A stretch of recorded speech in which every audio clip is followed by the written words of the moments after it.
Hello and welcome to the very first edition of Walk the Talk, presented by the BBA department. I am your host Numair Farooq, and today we will be interviewing an absolute legend in the sphere of literature, Mr. Rajaram.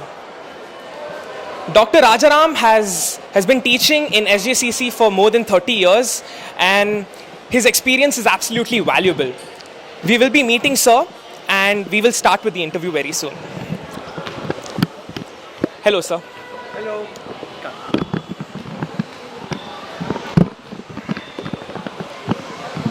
So, sir, let's cut to the chase and get straight to the interview.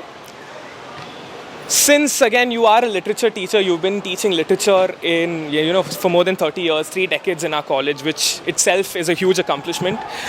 Who, sir, are your favorite authors around the world?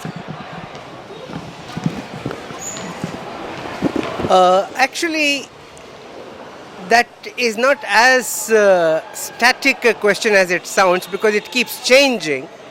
What I find is that there is a core set of authors who I always get back to, and around them there's a moving set of new discoveries that come.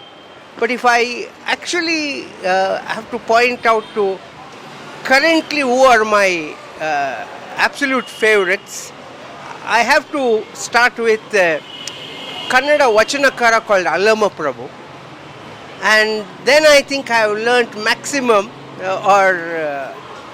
I have spent a lot of time reading and getting maximum, should I say, mileage out of Shakespeare. And also I have seen that this question itself is pretty challenging because you might, as a literature teacher, you might read thousands of authors, but what finally remains with you is what is in your roots. So after an excursion of many authors, many books and many themes, people who stay with me now, I think, are Allama Prabhu, Shakespeare, and P. Lankesh, who is a modern Kannada writer. So I think that was awesome that we got into our own culture. Kannada, again, it's an Indian language, and Allama Prabhu, as we know, is one of the greatest spiritual authors, I can say. So I mean that's really good to know. Sir, what inspires you most, sir? Do you think poetry or prose? Again, I think that is an artificial binary because for me, prose clarifies and poetry inspires, So when you want to work things out and when you want to look at, clarities of different kinds, I tend to find myself reading non-fiction and in my interest areas. But what absolutely moves me would be a Japanese haiku, for example, which so poetry has its own provenance that prose cannot possibly compete with. But this also I say with a touch of caution. Yeah. That's some good insight, sir. Again, this would be a fictional question more than anything, sir. If you could bring back 3 people from the literary sphere, back from the dead, who would the 3 people be? Very interesting question, really. And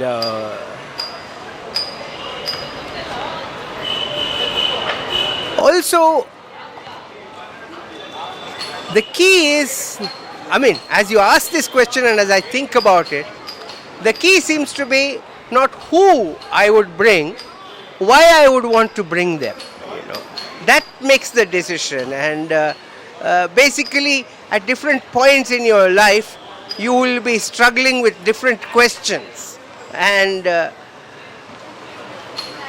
when I actually see, my mind comes up with a whole lot of lists, but I'm resisting and trying to look at 12th century Karnataka's Anubhava Mantapa. And I think there is something to specificity of cultures even when you go global. That's what we started with. I'd like to have the privilege of visiting one evening session of Anubhava Mantapa in Basava Kalyana, where I am able to interact with three people, Basavanna, Allama Prabhu and Akka Mahadevi. For me, I would give anything for that. Okay. Why I say this is, for me, though I am teaching English, English became less opaque and transparent to me only after I approached it through my acquaintance with Kannada literature. And therefore, I would choose these three ahead of others. But there are plenty of others in the waiting list, yeah. So, again, as we know, you've been here for more than 3 decades and you would have read a range of books, a variety of books.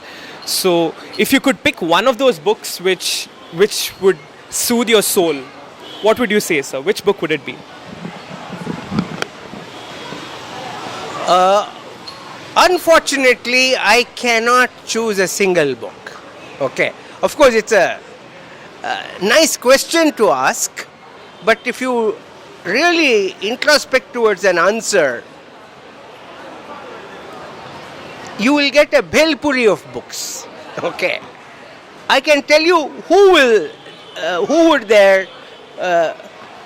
which authors and texts would exist. Definitely, I would say Shakespeare, King Lear, then again Bendre's poetry, Dara Bendre's poetry, okay, that's Ramachandra Bendre's poetry, and a Stoic philosopher by name Marcus Aurelius, his book called Meditations. These are some of the books. But if you ask me now which one book would mean a lot to me from across world literature, it would be King Lear, yes. Oh, I think we should all definitely be going and reading that particular book. So, do you differentiate between philosophy and literature? Obviously, on the surface, they are two different disciplines. But if you meditate on one, the other knocks on your door. Another way of looking at it is, I think it is Freud who says there are two primary forces that keep you in balance. One is eros, the other is thanatos. Eros is life force, the thanatos is death impulse. Okay. Philosophy, I think, makes you aware of passing time, and it also makes you aware of how you are ripening from moment to moment towards death. And literature, I think, teaches you to celebrate the life that you have, and one is after, this is simplistic, but I still would like to say it. One is after exploring the possibilities of truth, which is philosophy, and the other perhaps is articulations of beauty and aesthetics within the possibilities of language. But they are very good, it's a lovely combination to have, and also it is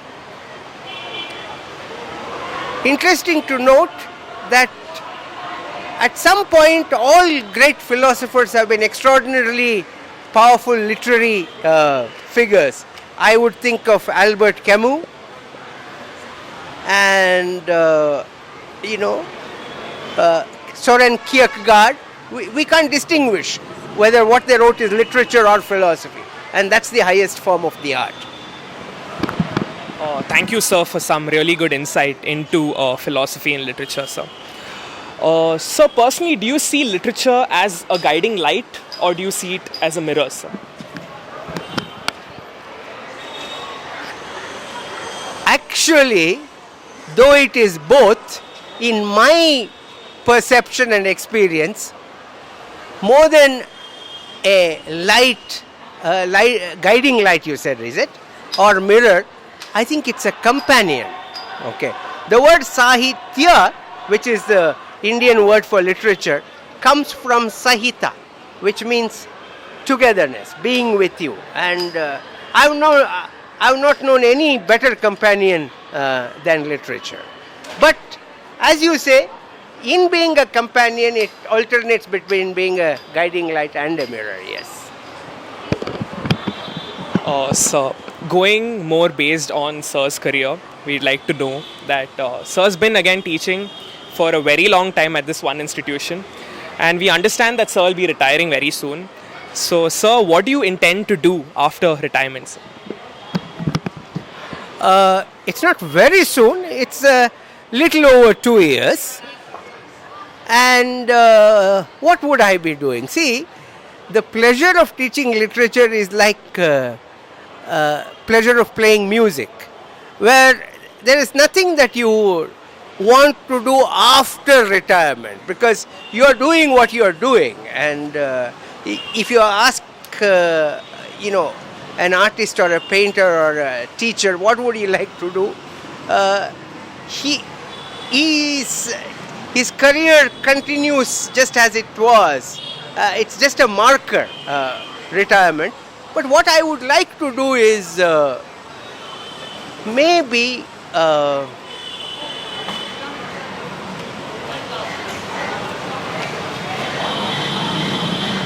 explore areas of reading that I have not been able to dedicate myself to.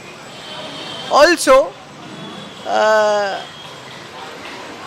explore issues about which I am conflicted right now. For example, what's a good life?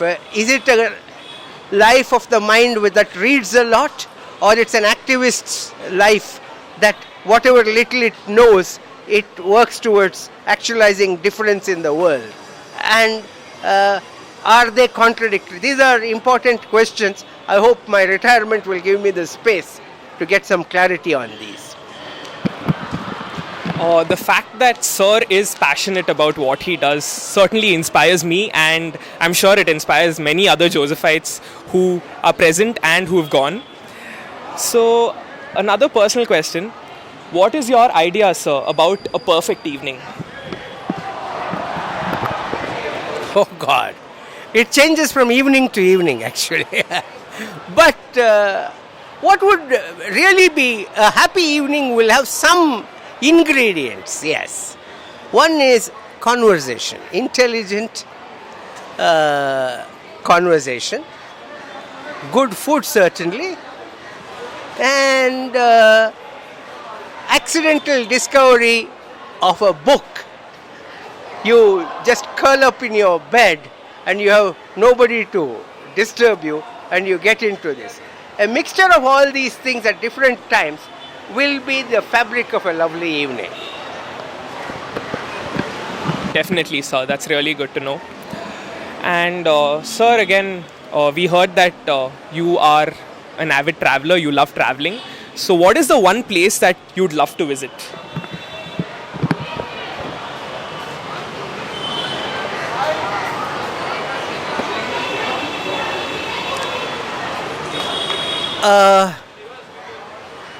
Actually, I think it is Jhumpa Lahiri which says that reading allows you to travel without moving your feet, And for me, mind travels are pretty exciting. But if there is any, I really don't have any one place that I would like to visit. But nowadays I am fascinated by Jalaluddin Rumi's poetry. It's been haunting me for some time. I'd like to visit his tomb, actually, yes. Those were some really beautiful words from Sir. And we asked you a question where you could bring back 3 people from the dead. So now we try to reverse it and ask you that if you could go back to a certain period in time, which period would you go to and why?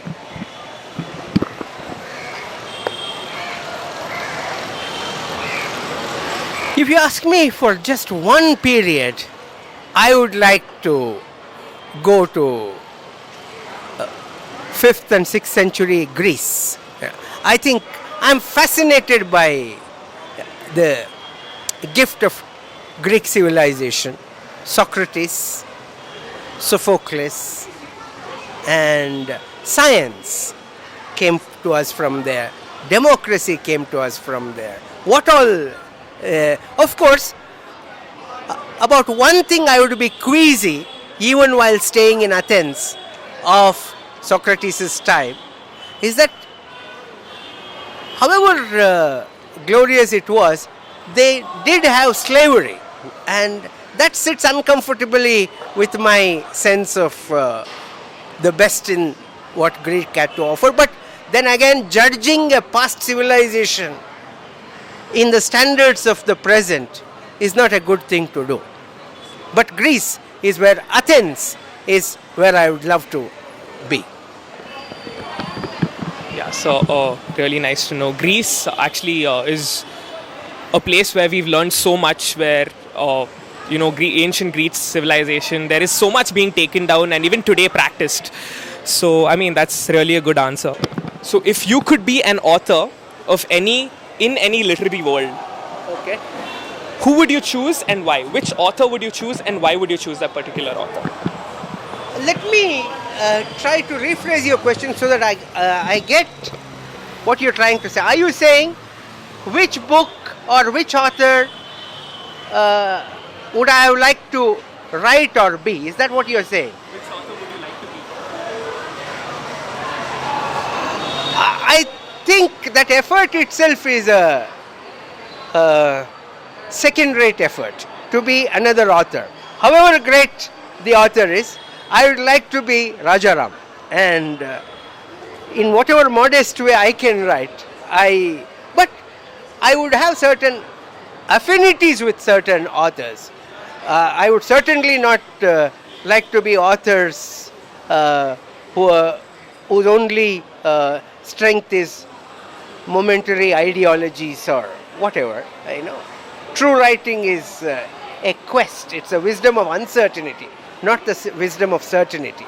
So I would like to associate myself with a tradition of writers who are skeptical, who have doubt as a value, who look at conformity with a bit of healthy suspicion.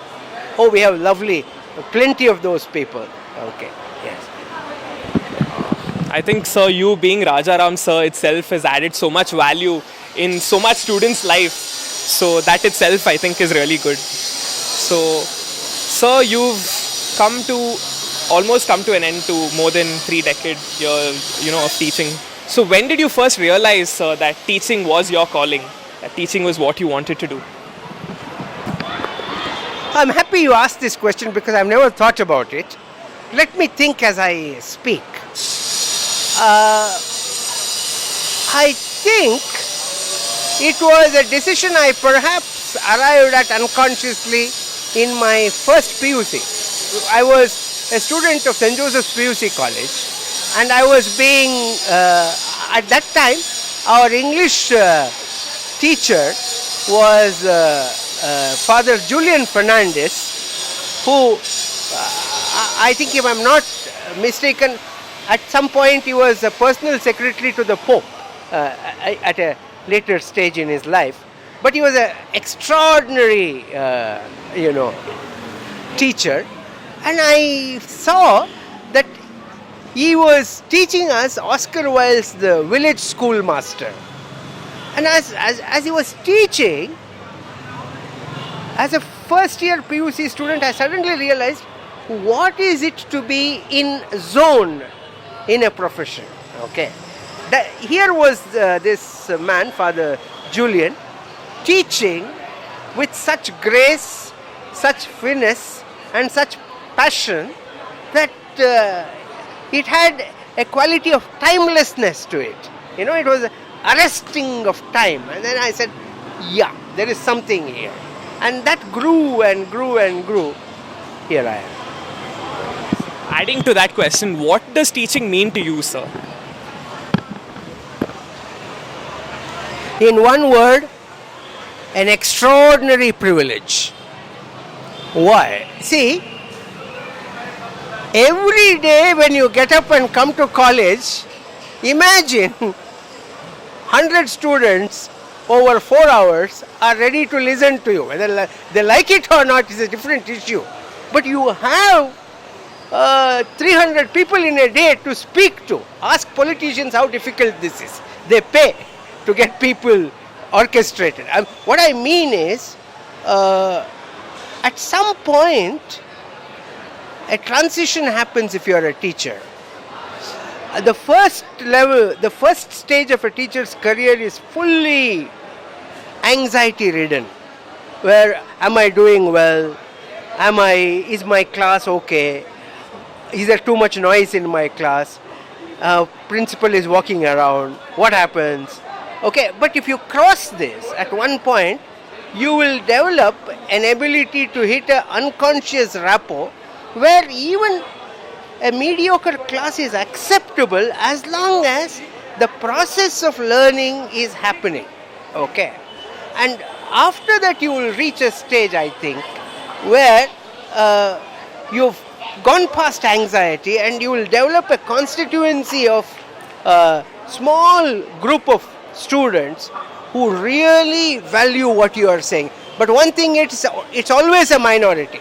I have noticed that it's always a minority, and it is they who keep you motivated, and they connect you to a Socratic teaching tradition that extends to 2000 years. And that way, again, to come back to what you are asking, today I have only one feeling for this career: gratitude.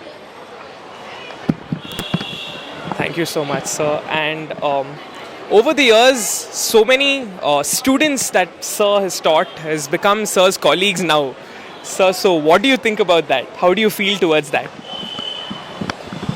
Again, this is an extension of the privilege of teaching. Imagine getting caught in a job for 33 years where you go sit in an office. Okay, the furniture is the same, the walls are the same, your colleagues are the same. You're stuck. You are actually a wall painting for 30 years. Okay, of course you will be getting your salary. But here, as a teacher, you are, you are at the center. Every year students change, and some of the faculty come back to your, ambit, whom you have taught, whom you have spoken, and then it keeps you amazingly fresh. For example, I have found that the younger generation of teachers are very interestingly, should we say,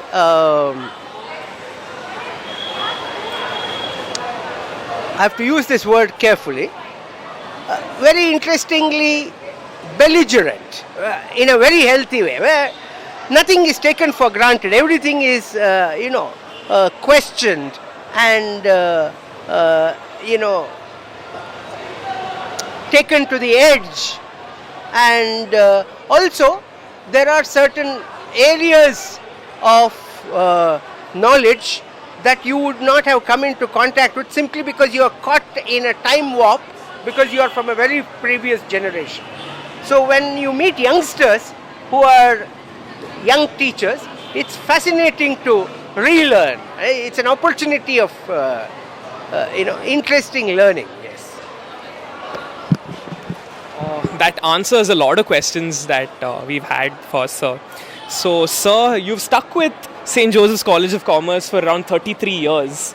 Through thick and thin. I mean, college has gone through so much. You would have gone through so much, sir. What made you stay? First of all, I don't feel the verb stuck is the word.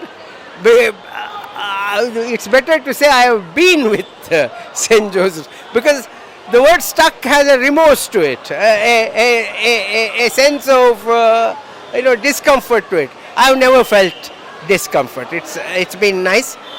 Basically, when you start out like anything else, you get a job, you stay for job security, you stay being very honest, all that happens.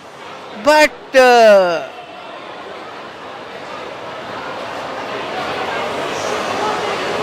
actually, staying in a job and deepening into a job has its own reward, which I find the new generation of students do not have this luxury, because projections say that if you are 20 today and before you become 65 and retire, you will have to change 6 jobs. Okay, from say 2020 to 2080, nobody can hope to have one job, and in that sense, this has been a marvelous.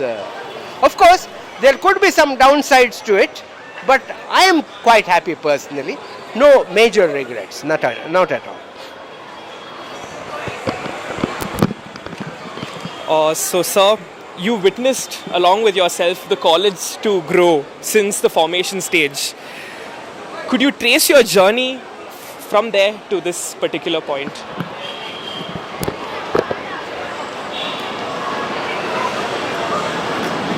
I don't know if you understand the metaphor of classical music.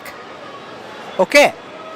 In Hindustani classical music, a rendition has 3 stages.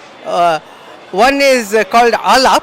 Alap is a slow rendition moving from note to note in an expansive exploration.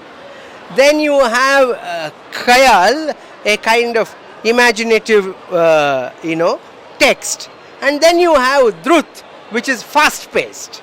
Okay, now I can see my entire teaching life starting out like an alap. Okay, there was lot of time, lot of unhurriedness, lot of personal touch, lot of intimacy. I'm talking of my career both in St. Joseph's Arts and Science, where I was for 19 years, and here. But now, in the last 5-6 years, suddenly the alap has changed into a fast composition.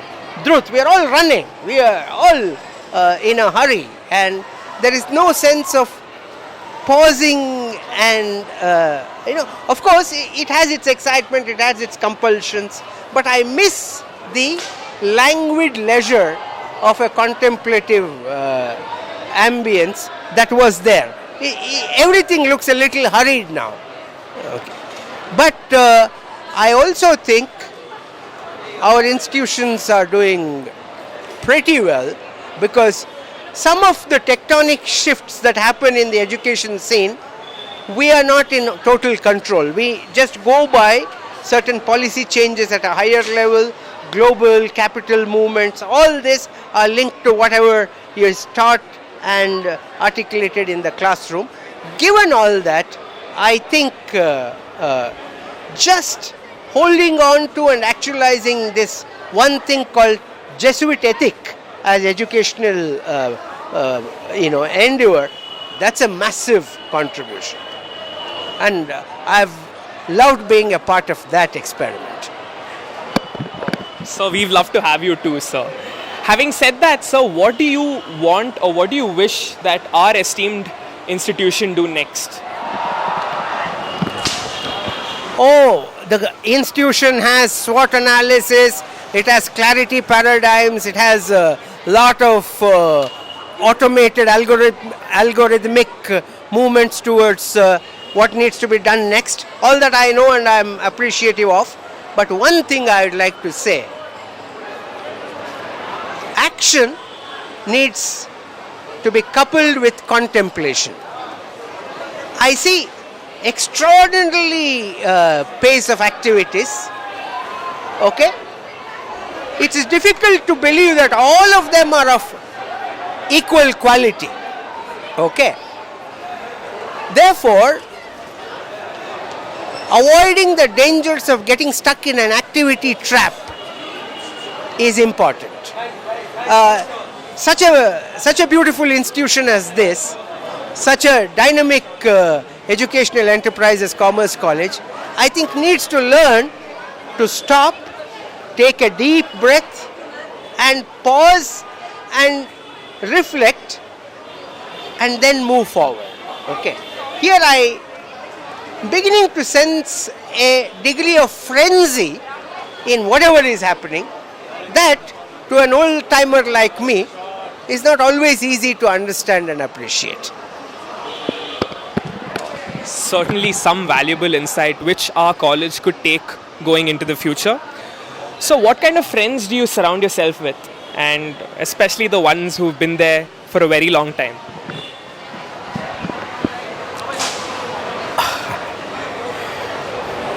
Actually, there is no such thing as deliberately surrounding oneself with friends, but I've been extraordinarily fortunate. I've had extremely nourishing relationships, long-standing relationships, and most interestingly, they're very unlike me, in the sense, yes, everybody is passionate about whatever they are into, but they are into very different things. There's an ecology of differing interests which holds us together. But I would think the passion to communicate is common to all my friends, and also a natural affinity to a affection for ideas, okay, attachment to ideas. That's been marvelous.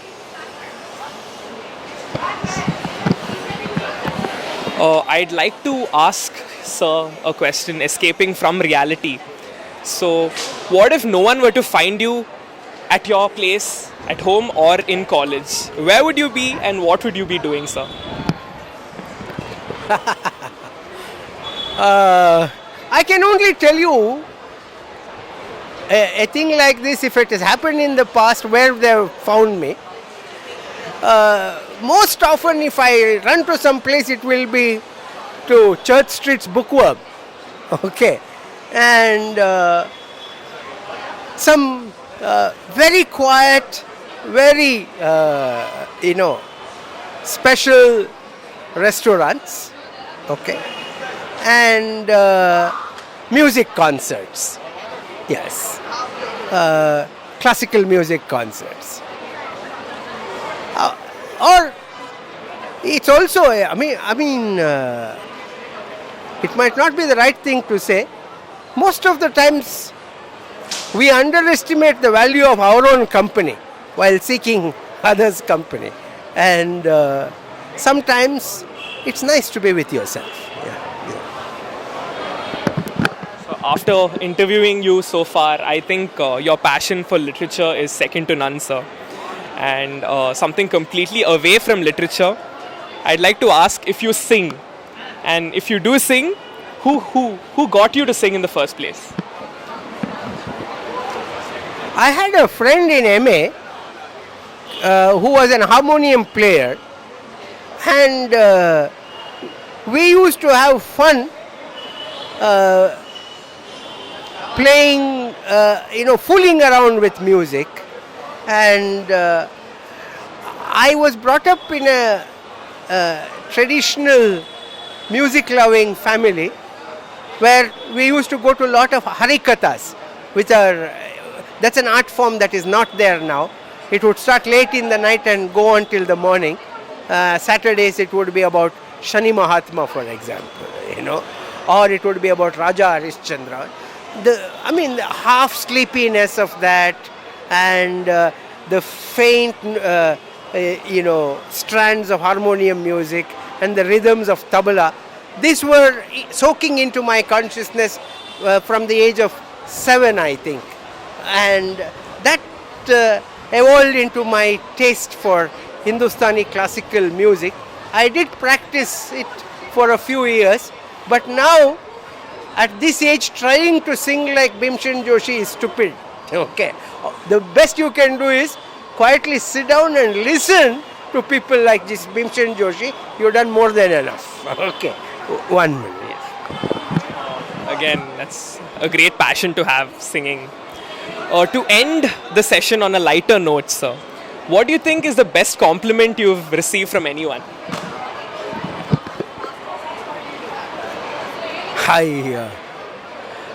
When I look back, it was something one of my students said after she came back to meet me a couple of years after she left, finished with college.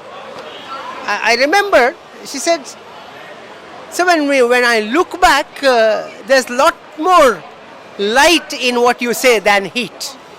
And I like that very much. With that, we have come to the very end of our Walk the Talk session.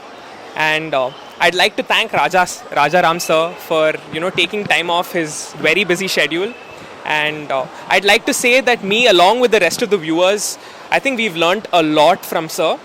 And I'd like to wish sir the very best in the future. Thank you so much, sir.